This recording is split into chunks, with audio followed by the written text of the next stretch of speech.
West Coast Cookbook and Speakeasy with Chef Justice Putnam. Netrootsradio.com.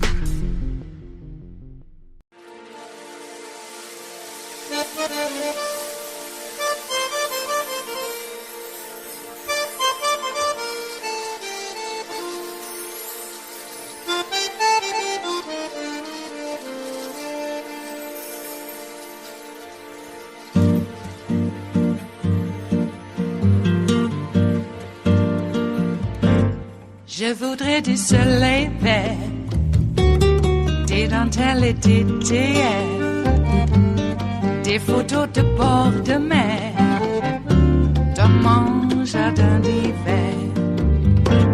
Je voudrais de la lumière, comme en Nouvelle-Angleterre.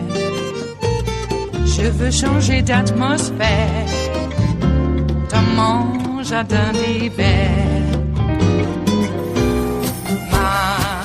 Ma fleur sous la pluie de novembre, tes mains qui courent, je n'en peux plus de t'attendre.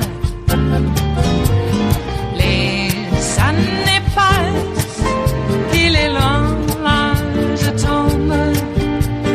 Nul ne peut nous entendre. Je voudrais du Fred Astaire, revoir un latte. It started with a riot.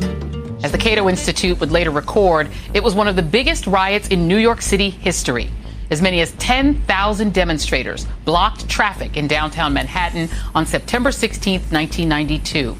Reporters and innocent bystanders were violently assaulted by the mob as thousands of dollars in private property was destroyed in multiple acts of vandalism. The protesters stormed up the steps of City Hall, occupying the building. They then streamed onto the Brooklyn Bridge, where they blocked traffic in both directions, jumping on the cars of trapped, terrified motorists. Many of the protesters were carrying guns and openly drinking alcohol. Yet the uniformed police present did little to stop them. Why? Because the rioters were nearly all white, off-duty NYPD officers. They were participating in a Patrolmen's Benevolent Association demonstration against Mayor David Dinkins' call for a civilian complaint review board and his creation earlier that year of the Mullen Commission, formed to investigate widespread allegations of misconduct within the NYPD. In the center of the mayhem, standing on top of a car cursing Mayor Dinkins through a bullhorn, was mayoral candidate Rudy Giuliani. Dinkins described the ugly protests the following day during a press conference. But some of them out there yesterday who were calling out, for instance, why would the people of our communities have confidence that they have the capacity to handle a tense situation in a minority community? I'm sure that you can guess the ugly racist slur we bleeped out, which was hurled at the sitting mayor of New York. We euphemize it as the N-word. So when that same Rudy Giuliani, whose seemingly singular goal as the next mayor was to undo everything Mayor Dinkins tried to do, particularly when it came to making policing less onerous and less bullying and less deadly for black New Yorkers, when he offers condolences to Mayor Dinkins, who died peacefully at his home last night at age 93, less than 2 months after the death of his beloved wife, Joyce. You should take that with the same seriousness you give Rudy's legal maneuvers. In fact, if anything, Rudy was the original Donald Trump, the un-Dinkins, just as Trump was the un-Obama. Designed as if in a laboratory to put white grievance against an historical black elected leader into human form. Mr. Dinkins, would you please be my mayor? That is a line from my favorite song by my favorite hip-hop group, A Tribe Called Quest, and he was our mayor, the first black mayor of New York City, the barber's son, elected in 1990, a year before I graduated from college. Dinkins sought to bring dignity and decency to a New York whose previous mayors, from Fiorello LaGuardia to Ed Koch, had been known for their harshness, and to a city that was being ripped apart down racial and religious lines, with black, Italian, Jewish, and Korean communities seemingly in a state of constant war. It was the New York City depicted in Spike Lee's Do the Right Thing in 1989. the year the Central Park Five lost their liberty for a crime they did not commit. The New York City where the murders of Michael Griffith in 1986 and Yusuf Hawkins by mobs of young white men in 1989 made Bensonhurst and Howard Beach notorious for young black New Yorkers. We knew not to set foot in those neighborhoods if we valued our lives. Dinkins brought a genuine concern for the poor and the homeless to a city that faced a crisis of both. On the day after famed tennis champion Arthur Ashe announced that he was HIV positive, Dinkins named the city's first coordinator for AIDS policy, Ronald Johnson, who is himself HIV positive. As the virus tore through the gay community nationwide following years of neglect by the Reagan administration. He welcomed a newly freed Nelson Mandela to America in a triumphant visit that drew some 750,000 New Yorkers, including me, as the South African leader's motorcade crossed through Manhattan, Brooklyn, and Queens. In an era when it seemed like the whole world was at war with Black America, from the Nixon-plotted, Reagan-boosted war on drugs to the plague of crack cocaine and violence on our streets that led directly to the 1994 crime bill, to the indifference and cruelty of the police, Dinkins dared to try to make a difference. And we all paid for his brief but hopeful tenure with the first Trump, the original Trump, the Trump named Rudy. It is Wednesday, the 25th of November of 2020, and you are in West Coast Cookbook and Speakeasy. I am your chef de cuisine, Justice Putnam. Gunner, the English Bulldog, is our snoozing sous chef, and our daily special is Smothered Benedict Wednesdays. Will no one rid us of these meddlesome priests? Will no one? Well, hey, if it's Wednesday, that must be another weird, wacko Trump election lawsuit. And yes, there is. Yeah, just keep filing them, Donnie. I guess it makes him happy, you know. I don't think people have really told him what's up. He looks rather sullen, though, when we get to see him. You know, he gave a press conference yesterday, the first one in quite a while, where people got to actually hear his voice. He didn't take any questions, and he walked out after a minute. I actually timed it. It was somewhat less than a minute. Yeah, that's pretty fast. Well, I don't know. They called it, a press briefing, and it was brief. Uh-huh. Well, he knows what's up. He knows what the real game is now. And, the real game with Vlad is not a TV reality series. Nope. It's got a lot of conveniences in it. Mm-hmm. Just remember, if they show a 5-story fall from a convenient 5-story fall from some Slavic country, or just even in Mother Russia itself, you're going to see it in the third act. If you see it in the first, you're going to see it in the third. Okay, I'm just saying. That's how these narratives work. So, what else is going on? Well, Trump and crew are continuing their sabotage of America on the way out. Mnuchin, what is up with that guy? I know exactly what's up with that guy, and that guy ought to be in jail. I know he's richer than God. There's a lot of people richer than God now. How'd that happen? Anyway, he's holding back or transferring a bunch of money from the Treasury into another area that, when Yellen gets to be Treasury Secretary, too bad. You'll have to go to Congress to wrest it out of there. And they're hoping that Congress will have enough, Vichy collaborators still Vichy collaborating. Uh-huh. So I guess the resistance still has to resist this war on America. We are in a war.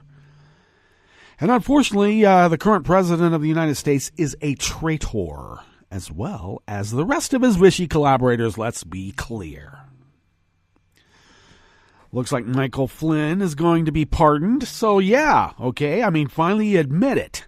The guy's a spy. Well, what do you expect from a Russian asset in the Oval Office? There, I said it. Well, I've been saying it for almost 4 years now. It's only clear as clear.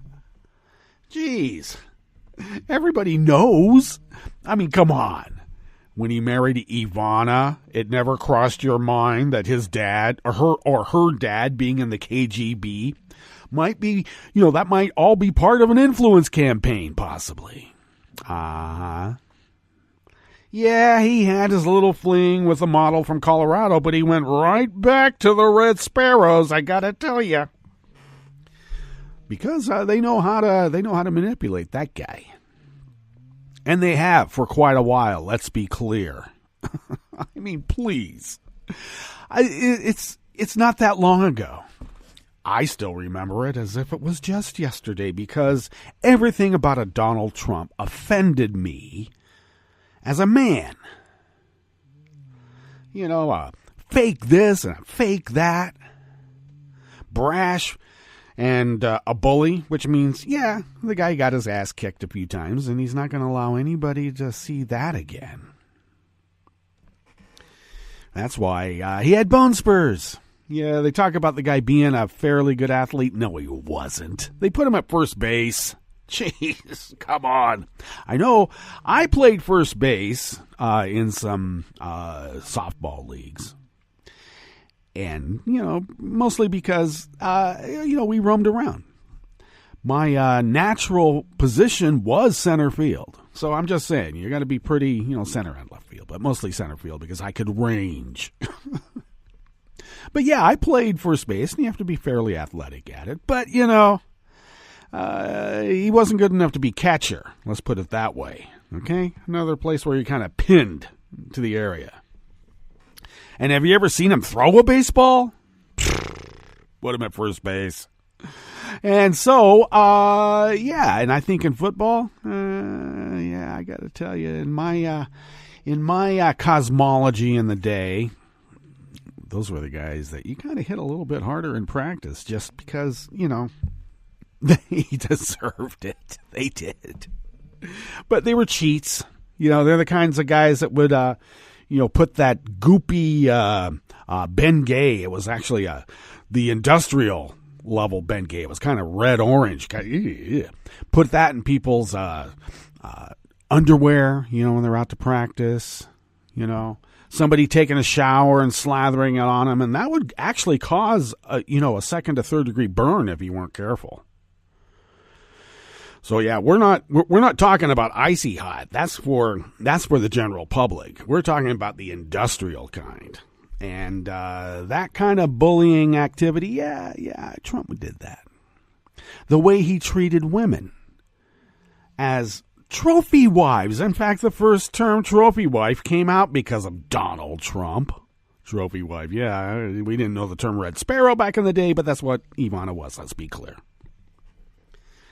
I'll say it again. Her dad was KGB. Nothing happens in a vacuum in these instances. And I got to tell you, the Russians play the long game. They have a 70-year plan, or did. They had a 70-year plan. That's why it was so funny when the Republicans adopted it, all those supposed Soviet fighters, and then they're all taking on the Russian model to take over America and mess it up. I guess they liked what they saw. So Donald Trump has been on, well, let's just say, the espionage radar for quite a while. So much so that even the common man recognized it for what it was. And now all of our suspicions have come to fruition to the point where I'm still waiting for the okay on that trademark of I told you so. I think Driftglass and I are probably going to have to wrestle on that one. I should just give it to him. I mean, why should I give it to him? He already has it. What am I saying? Anyway, the trademark of I told you so should be issued and issued immediately. And I think Driftglass actually was the first to sort of trademark the term. So, we told you so. And now I'm still batting 1,000% in all of these suspicions over all these many decades. And I've got a lot of them under my belt now. Wow.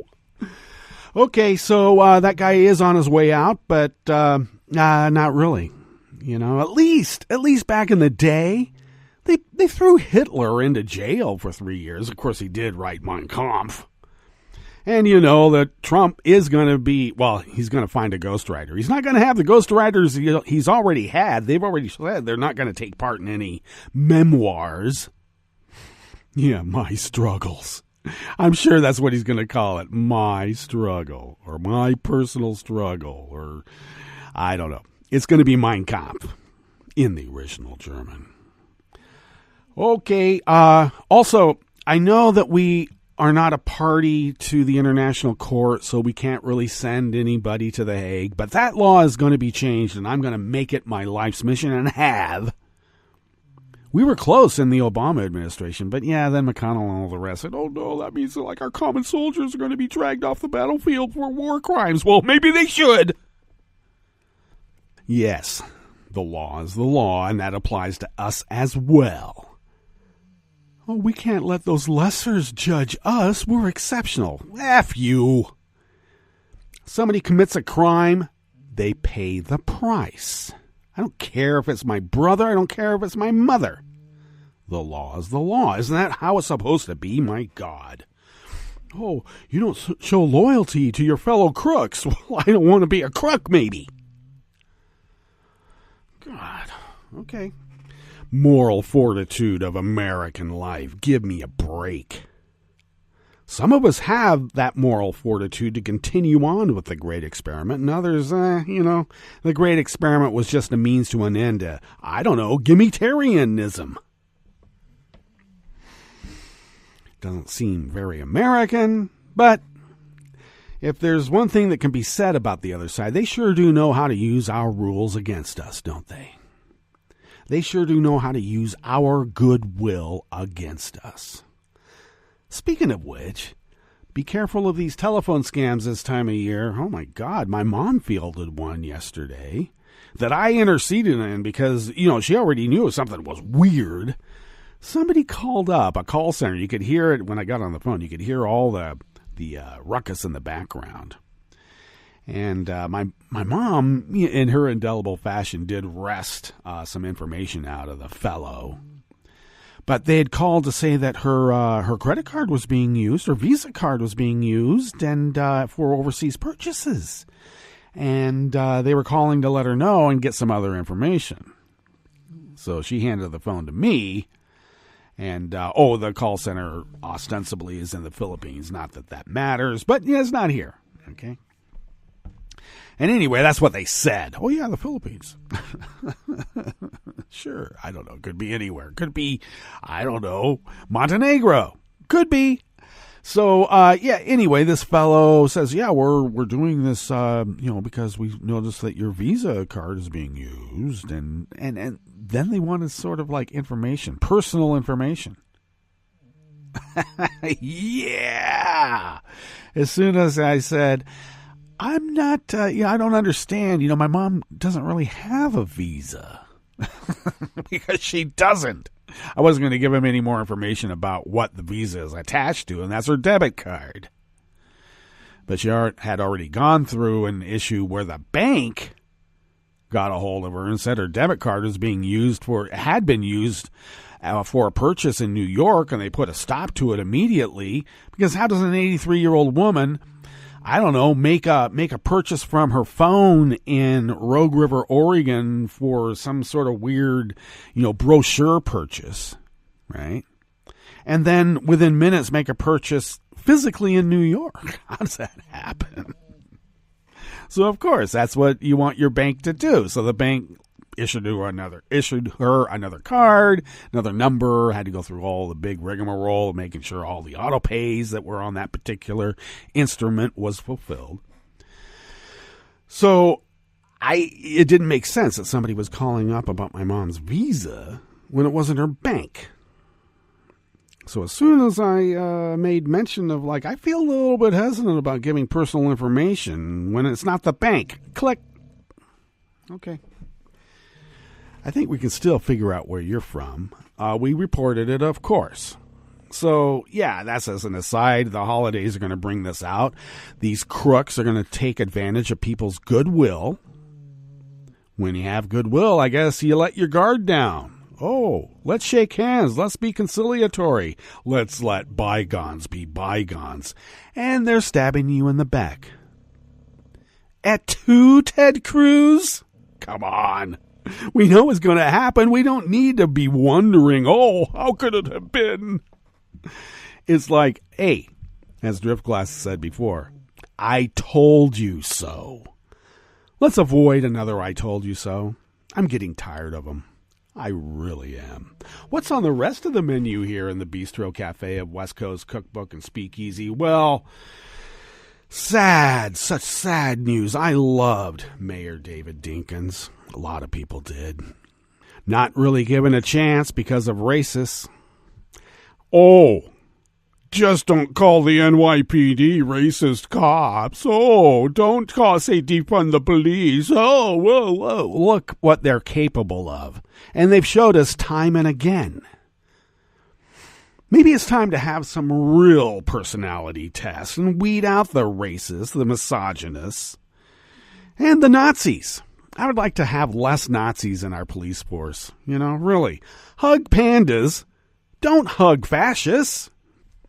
A federal judge slapped down a lame duck Trump ploy to force the elderly into death trap nursing homes. Oh, my God. Of course, we're going on with other stories, with the rest of the stories here in the Bistro Cafe part of West Coast Cookbook and Speakeasy. 2 women detained in their hometown in northern Montana for speaking Spanish, and we reported on this when it happened. Well, they've settled their lawsuit against the Border Patrol. Yeah, they settled.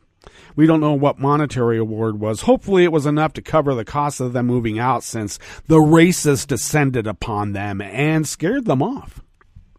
And a strange metal monolith has suddenly appeared in a remote part of the Utah desert.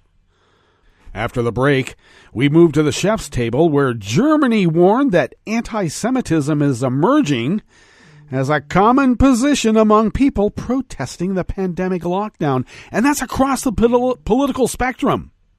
I love it. When people are left to their own devices, the first thing they do is blame the Jew, no matter who they are. Wow. And for the first time in its history, a New Zealand soldier is charged with espionage. All that and more on West Coast Cookbook and Speakeasy. Bon appetit.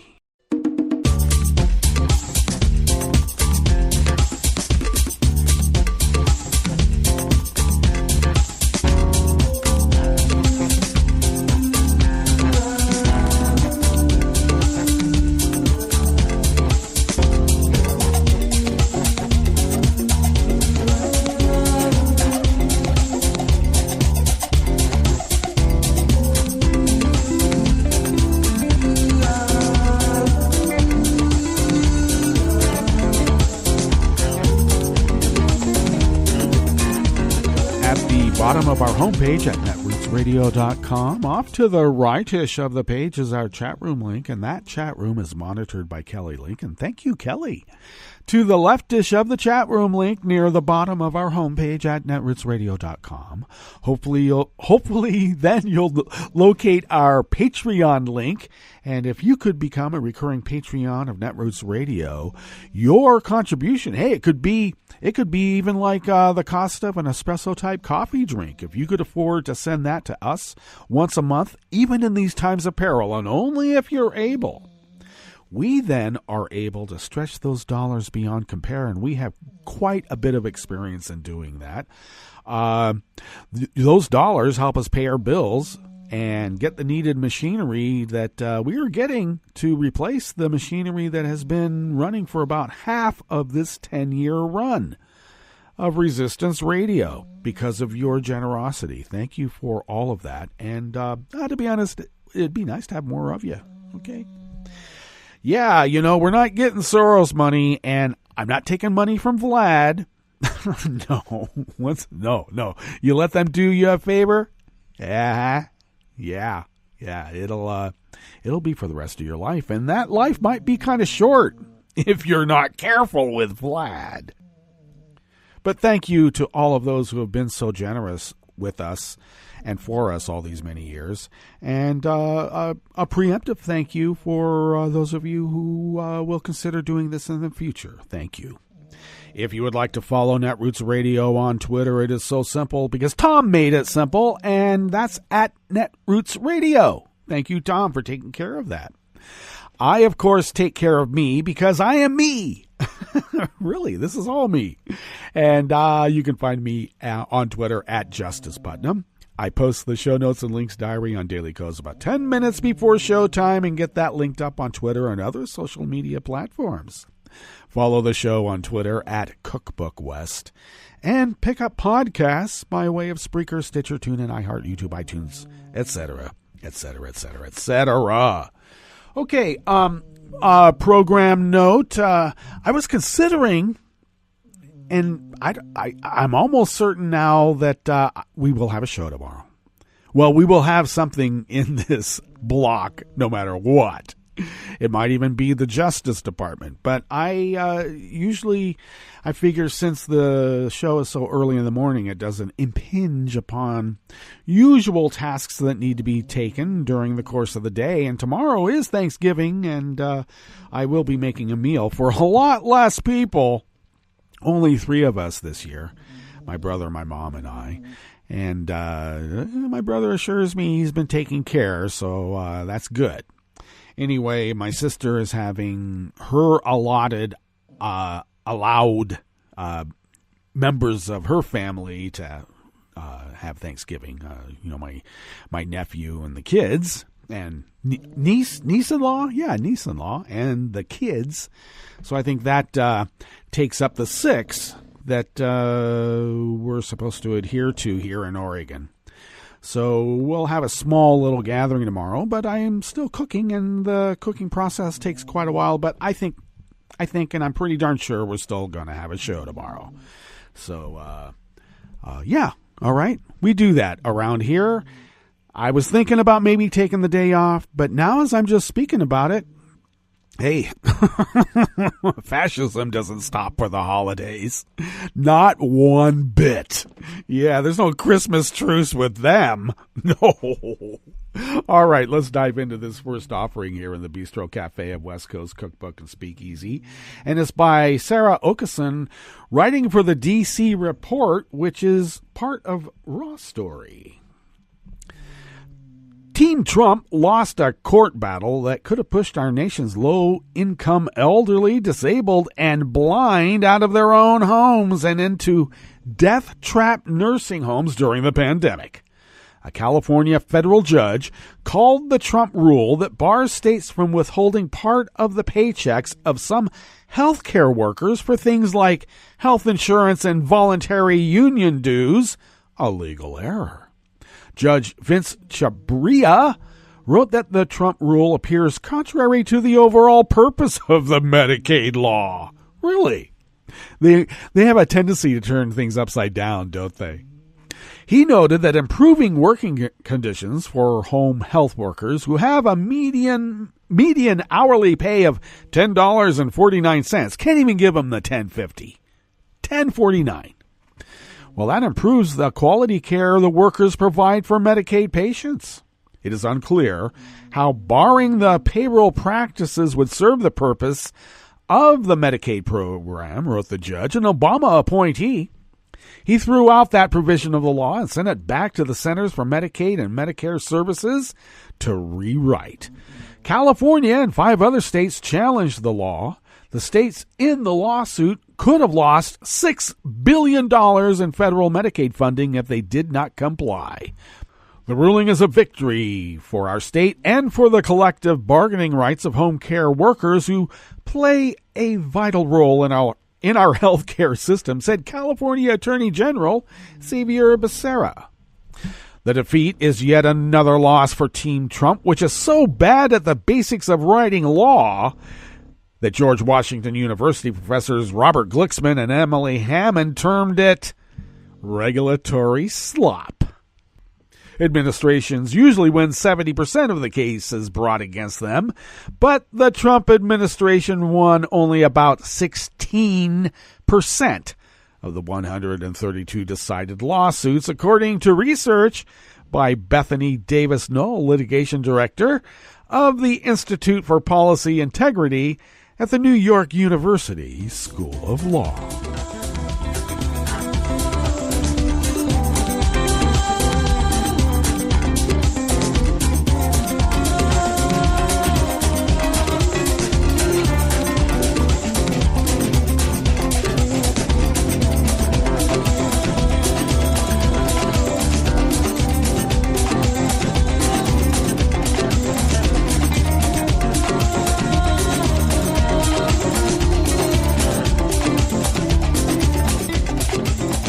Amy Beth Hansen of the Associated Press brings us this next offering here in the Bistro Cafe of West Coast Cookbook and Speakeasy.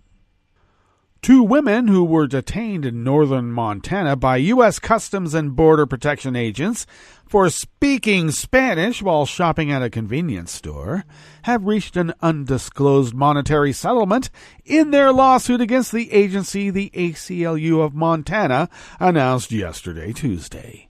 Ana Suda and Martha Mimi Hernandez, both U.S. citizens, said their constitutional rights were violated when they were detained in the parking lot outside the store in the city of Havre for 40 minutes after an agent demanded their identifications.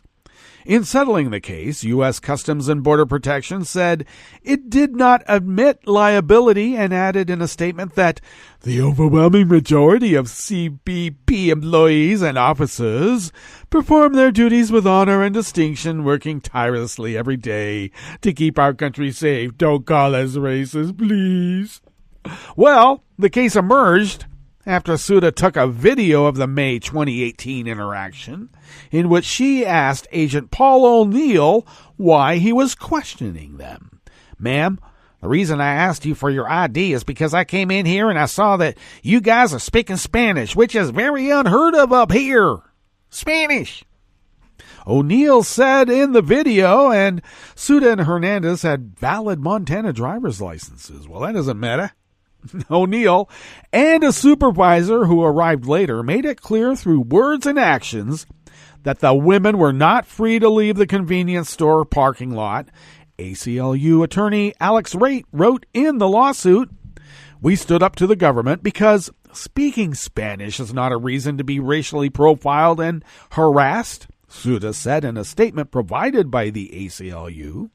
"I am proud to be bilingual, and I hope that as a result of this case, Border Protection takes a hard look at its policies and practices. No one else should ever have to go through this again." U.S. Customs and Border Protection said in its statement that its workers are trained to enforce U.S. laws uniformly and fairly, and they do not discriminate based on religion, race, ethnicity, or sexual orientation. And I say bullshit. We already know about your training videos in there. Well, I think the professional term is racist. It added that the settlement is in no way intended to be and should not be construed as an admission of liability or fault on the part of the United States, its agents, servants, or employees, and it is specifically denied that they are liable to the plaintiffs. Oh, really? In gathering information for the lawsuit, the ACLU said Customs and Border Protection agents in northern Montana acknowledged they routinely profiled non-white people. "It is a small place, and we have a lot of agents here, and nobody really has much to do," an unnamed Border Protection supervisor told attorneys with the ACLU in a videotaped deposition. He said he saw two people who appeared to be of Mexican descent at the mall while he was off duty, started reaching for his phone to call in what he saw, but then spotted another couple border agents behind them already talking on their phones. "If there's somebody speaking Spanish around here, it's like all of a sudden you've got 5 agents swarming in," the supervisor said. Suda and Hernandez faced backlash and have for bringing their complaint. They both ultimately left the town for fear of their family's safety, said Caitlin Borgman, executive director of the ACLU of Montana. Suda was born in Texas and moved to Montana with her husband in 2014. Hernandez was born in California and moved to Montana in 2010. Both are certified nursing assistants and worked at an assisted living center, but now they're not. And Montana is short of qualified help during a pandemic.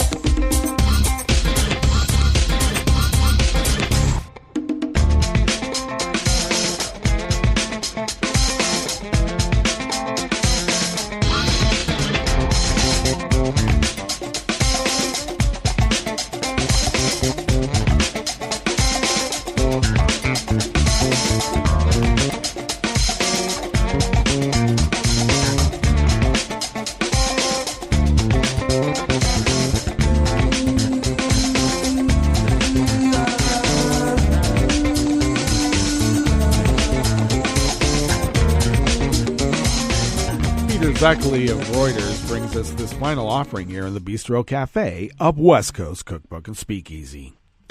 They were on a mission to count sheep when they found something they had not counted on. As a Utah helicopter crew buzzed over the southeastern part of the state looking for bighorn sheep last week, sitting beneath them in the middle of the desert was a bright, shiny monolith, the stuff of sci-fi sagas. Pilot Brett Hutchings of the State Department of Public Safety recalled someone on board spotted the gleaming metal object firmly implanted in a small clearing set against the redness of the rocks and sand below. He's like, whoa, whoa, whoa, turn around. There's this thing back there. We got to go look at it. Hutchings told KSL-TV in Salt Lake City. After Hutchings set their helicopter down in the remote area, which remains undisclosed, to discourage a rush of gawkers, they got a closer look, but found no obvious indication of how it got there. And that was also in a statement issued by the Public Safety Department. Images released by the department show the monolith coming up to the shoulders of a man standing on the shoulders of another after the discovery last week on Wednesday. Hutchings joked about the object's possible otherworldly origins and the obvious parallel to the classic 1968 Stanley Kubrick film, but thought the answer was more down to earth. Really? Dave? I'm assuming it is some new wave artist or something. New wave artist. I'm sorry. How about joining the 21st century, fella? Or somebody who just had a big 2001 Space Odyssey fan. He must have been one of those. In the film, an alien monolith is a recurring symbol that appears to play a key role in man's evolution from apes.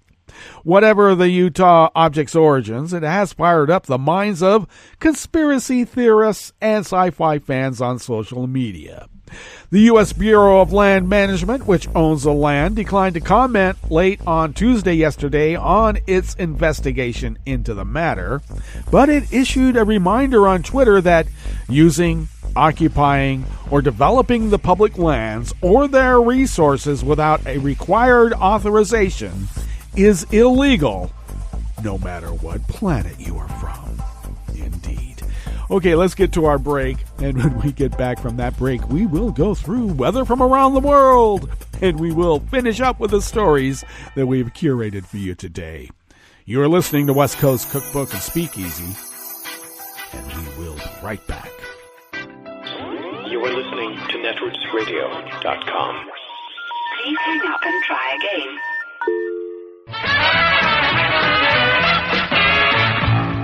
From a point at sea to the circles of your mind, a new force is at work for planetary transformation. New radio for a new Earth.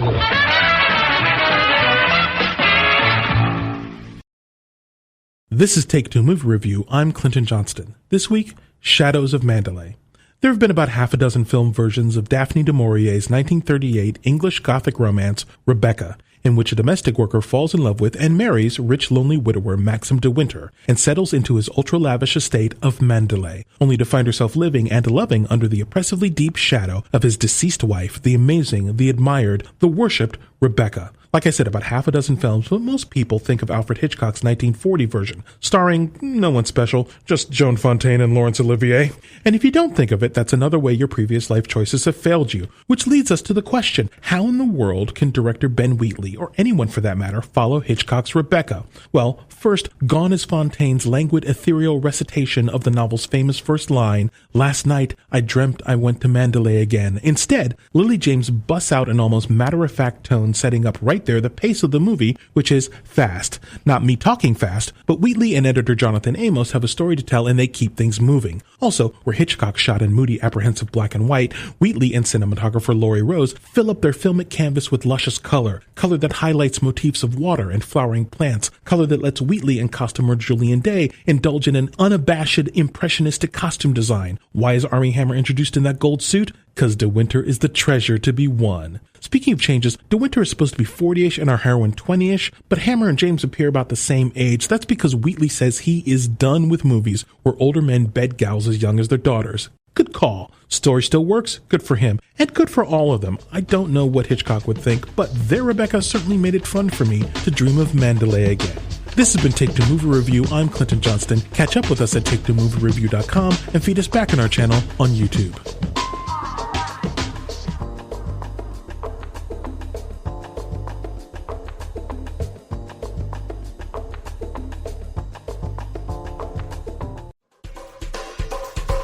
This is Scientific American's 60-Second Science. I'm Suzanne Bard.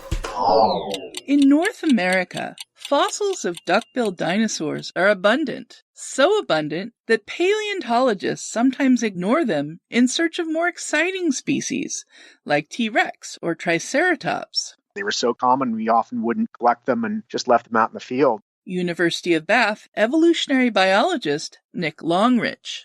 But duckbills had never been found in Africa, so Longrich did a double-take when he was visiting the Natural History Museum of Marrakesh in Morocco and came across the 66-million-year-old jawbone of a previously undocumented duckbill species. I instantly knew what it was, and I just couldn't figure out what it was doing there. Its presence in North Africa was problematic because during the late Cretaceous period, the planet was warmer, which means sea levels were higher. Africa was isolated from all the other continents by water, and there didn't seem to be any way that they could get there. Unless, perhaps, duckbills swam hundreds of miles across open ocean from what is now Europe. It's not as far-fetched as it might sound. In fact, paleontologists once thought duckbill dinosaurs were aquatic, but that theory eventually fell out of favor. Nonetheless, there's evidence that duckbills were well adapted for swimming. They had these really big, powerful hind limbs, great big feet. They've got a long, deep tail that they could have used for sculling. So they might have been pretty good swimmers. Plus, other animal species have been known to cross oceans, albeit rarely. Elephants, monkeys, and even hippos, for example,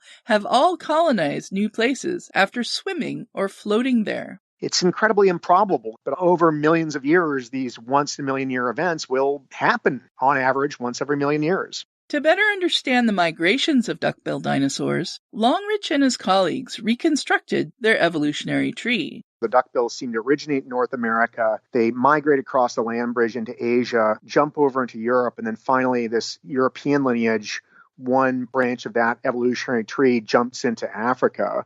Longrich's team dubbed the new species Ajnabia odysseus. Some duckbills were 50 feet long, but Ajnabia was perhaps the smallest of these Cretaceous vegetarians, about the size of a pony. And while North American duckbills were being hunted down by hungry T-Rex, in Africa, Ajnabia likely had to contend with fearsome abelisaurs, which were smaller but similar to T-Rex. The study is in the journal Cretaceous Research. Insights into Ajnabia could help answer questions about the end of the age of the dinosaurs. This is just before the asteroid hit, so we're getting a snapshot of the dinosaurs in their final moments, the sort of twilight of the dinosaurs, along with things like T-Rex and Triceratops. These were the last dinosaurs on Earth. Thanks for listening. For Scientific American's 60-Second Science, I'm Suzanne Bard. This program is presented by the Centers for Disease Control and Prevention. Heart disease and stroke can be catastrophic. They're leading causes of death, disability, and healthcare spending in the U.S., yet they're largely preventable. Alarmingly, heart disease and stroke are taking a toll on middle-aged adults 35 to 64, with over 800,000 deaths and hospitalizations in 2016. Million Hearts is a national initiative focused on preventing 1 million heart attacks, strokes, and other cardiovascular events by 2022. Coordinated actions by Million Hearts partners in communities, healthcare, and public health will keep people healthy, optimize care, and improve outcomes in populations at risk. Everyone has a part to play. Focus on the ABCs of heart health. A. Aspirin use when appropriate. B. Blood pressure control. C. Cholesterol management. And S. Smoking cessation. To learn more, visit cdc.gov/vital signs. For the most accurate health information, visit cdc.gov or call 1-800-CDC-INFO. He seems sorry. We very clearly told him not to look up there. I'm honestly impressed that he was able to do it. Right? What did he balance on that big chair? Yeah, I mean, I guess he'll just know what his gifts are this year. I really thought we had hidden them well. If they can find their presents, they can find a gun. 911, what is your emergency? Every day, 8 kids and teens are unintentionally killed or injured by loaded and unlocked guns. Learn how to make your home safer at endfamilyfire.org. Brought to you by the Ad Council and End Family Fire. Hi, I'm Tom Hartman, and since you're listening to netrootsradio.com, show your progressive side and go to the donate button on the bottom of the homepage. It's progressives like you who power Netroots Radio and keep the progressive message beaming everywhere 24 hours a day. Just go to our donate button at the bottom of netrootsradio.com. Thank you for keeping progressive radio at full power.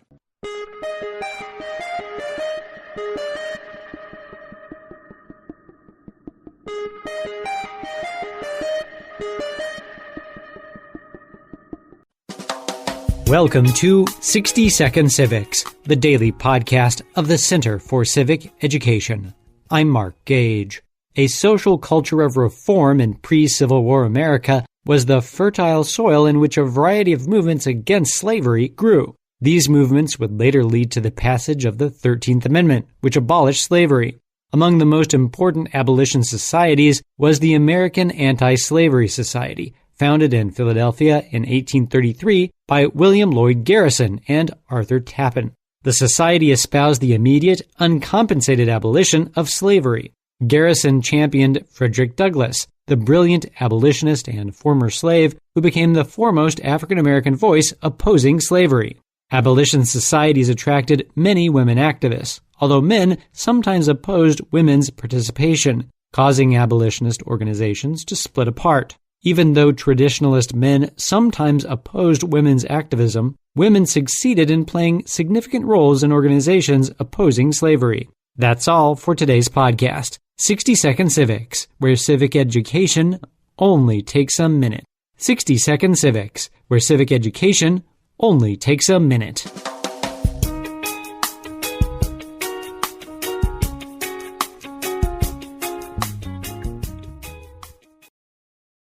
Voting is the core of democracy. So, are there some simple steps to take to make the United States more of a democracy?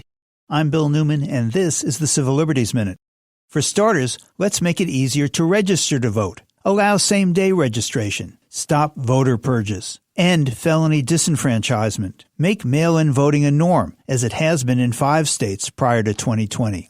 Allow no excuse necessary absentee ballots. Give adequate resources to the U.S. Postal Service so that ballots can be timely delivered. Make early voting a permanent feature of our elections. Increase the number of days of early voting. And increase the number of polling places so that voters who are voting in person don't have to stand in line for 6 or 8 hours in the heat or the cold. At least replace the 1,700 polling places that have been discontinued in recent years. Make sure that there are an adequate number of drop boxes. Reinstate the protections of the Voting Rights Act so that people seeking to vote are not discriminated against on the basis of race. Make sure that there is a paper trail for ballots so that we can have assurances that votes are in fact counted and that recounts when necessary can be conducted accurately and fairly.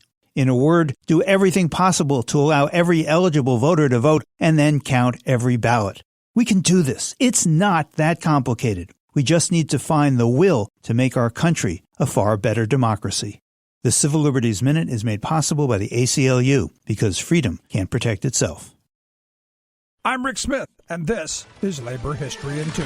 On this day in labor history, the year was 1947. That was the day that the front page of the Chicago Tribune printed a banner headline, "Newspaper Printers Quit." 1,600 members of the International Typographical Union Local 16 had gone out on strike against 6 Chicago newspapers. The key reason for the strike was wages. The union also wanted the publishers to agree to hire only union labor. The walkout was part of a wave of printer strikes in the United States and Canada. In all, union members from 43 newspapers from 27 cities went out on strike. Most newspapers were able to keep printing during the walkouts, but many had to reduce the number of editions or make changes in how the paper was produced. According to an article published by the Associated Press, some are using a photo engraving process to circumvent their composing rooms, while others continue to use the normal methods. The Chicago strike wore on for 22 months.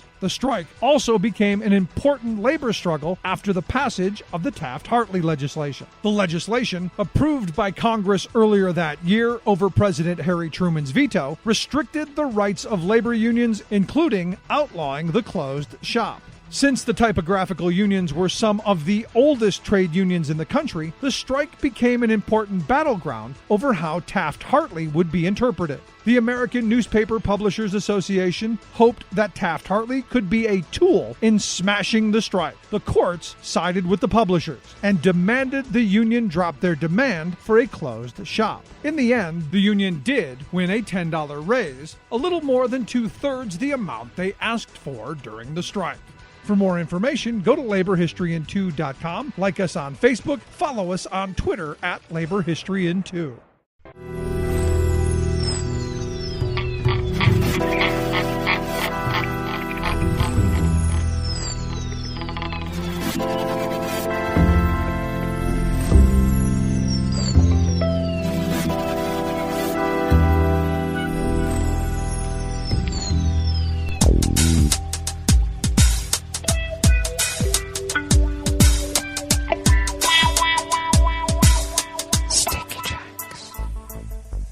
Thank you for accompanying us here to the chef's table at West Coast Cookbook and Speakeasy, Smothered Benedict Wednesdays. We always begin weather from around the world along the banks of the Rogue River in the Rogue River Valley of Southern Oregon on the west coast of the continental United States of America, where it is currently 40 degrees Fahrenheit, expecting only a high of 46. We've had quite a bit of rain showers overnight. We have a bit of fog right now, just a light drizzle with showers coming in about an hour or two. Winds light and variable, expecting about, almost a quarter inch of rain today and tonight, with lows in the mid-30s, winds light and variable. A few passing clouds tomorrow on Thanksgiving Day, otherwise generally sunny. Highs around 48, winds light and variable. Confirmed cases of coronavirus in Jackson County in the southern part of Oregon have now spiked to 3,490 with 24 deceased. We had 25 last night, but they took one away. Well, it's still an undercount. Pollen is rated at none outside the window here at the mothership in Rogue River proper. The air quality index for the region is good at 31 parts per million, and the daytime UV index is low at 2. Barometric pressure is falling at 30.24 inches. Visibility is down to a half mile, and relative humidity is at 99%. Weather from around the world is brought to you by people's personal weather stations that they purchased. These people purchased personal weather stations somewhere on their property, and these people positively live around the world. Well, London is 52 and cloudy. Paris is 52 and sunny. Rome is 59 and fair. Kyiv is 44 and cloudy. Kabul is 35 and fair. Hong Kong is 70 degrees and fair. Tokyo is 51 and clear. Sydney, Australia is 65 and clear. San Francisco, California is 50 degrees and partly cloudy. And New York, New York is 52 degrees Fahrenheit and clear. And that is weather from around the world, brought to you by people's personal weather stations that they purchased. These people planted these purchased personal weather stations somewhere on their property. And these people positively live around the world.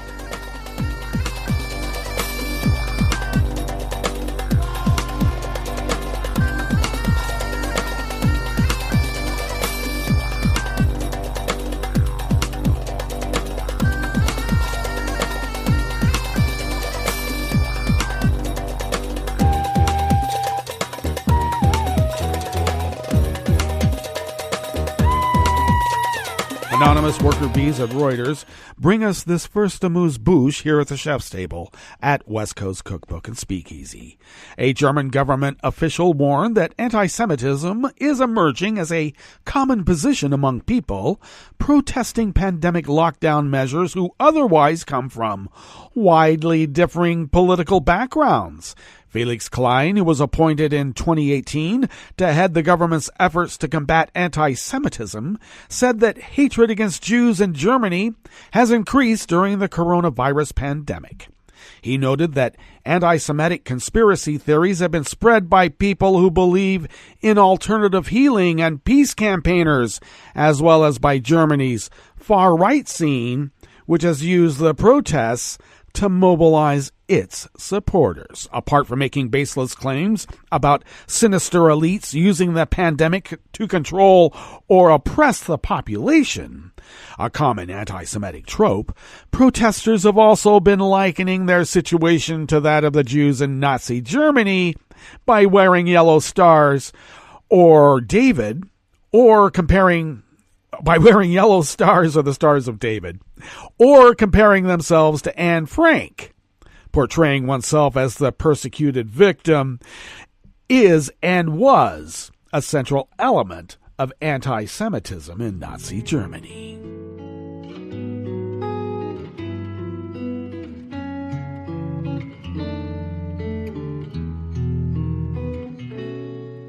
Je te donne c'est mon amour pour la vie entière. La promesse de me trouver à tes genoux. Aussitôt que tu m'appelles, rester toujours fidèle. C'est tout, c'est tout. Je te donne tous mes printemps, mes étés de mer, mes automnes quand les feuilles tombent partout. Si ce n'est pas une bonne affaire, je te donne tous mes hivers. Nick Perry of the Associated Press brings us this final amuse-bouche here at the chef's table at West Coast Cookbook and Speakeasy. A New Zealand soldier has been charged with spying and will face up to 14 years in prison if found guilty. It is the first time somebody from the military has faced such a charge in New Zealand, at least in modern times. And the soldier faces a total of 17 charges and will be tried in a court-martial. The military is releasing few other details about the case ahead of the trial, and the soldier's name is being kept secret by court order. The soldier was based at the Linton Military Camp, the nation's main army camp, with about 2,000 people near the city of Palmerston North. The website Newsroom said the man was first arrested in December and has close ties to far-right extremist groups. As well as 4 counts of espionage, the man has been charged with accessing a computer system for a dishonest purpose, possessing an objectionable publication, and negligence in his duties. New Zealand authorities have been cracking down on far-right groups after a white supremacist shot and killed 51 worshippers at 2 mosques last year. Newsroom said the soldier has ties to a New Zealand-based extremist group that focuses on bodybuilding and considers its members akin to warrior monks. Well, they're all in cosplay except with live ammunition. Well, and that also brings us to the end of our broadcast period for the day, but you do know Netroots Radio will broadcast on, and we will indeed meet up tomorrow on Thanksgiving for Metro Shrimp and Grits Thursdays. So do stay tuned to Netroots Radio all day and all night for all the breaking news as it breaks. And we'll meet up here tomorrow on Thanksgiving, right here in West Coast Cookbook and Speakeasy. Bon appetit.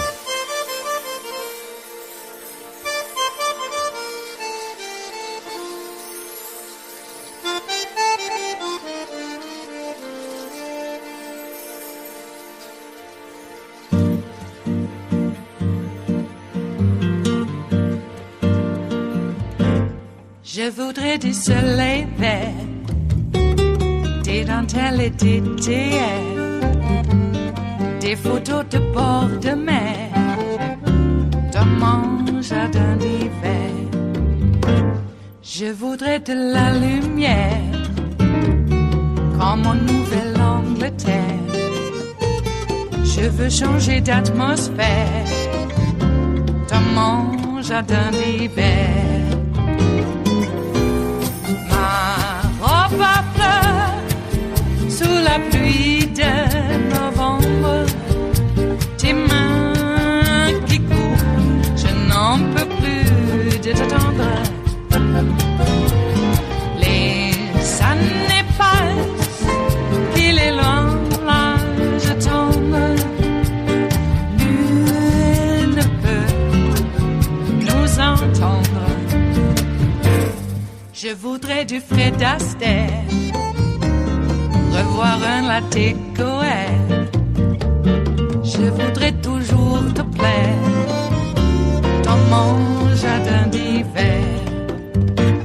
Je veux déjeuner par terre, comme au long de golfe clair, t'embrasser les yeux ouverts dans mon jardin d'hiver.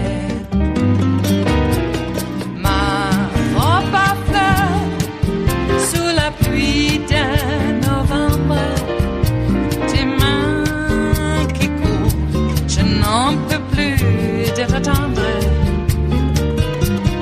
Les années passent, il est loin, là je tombe.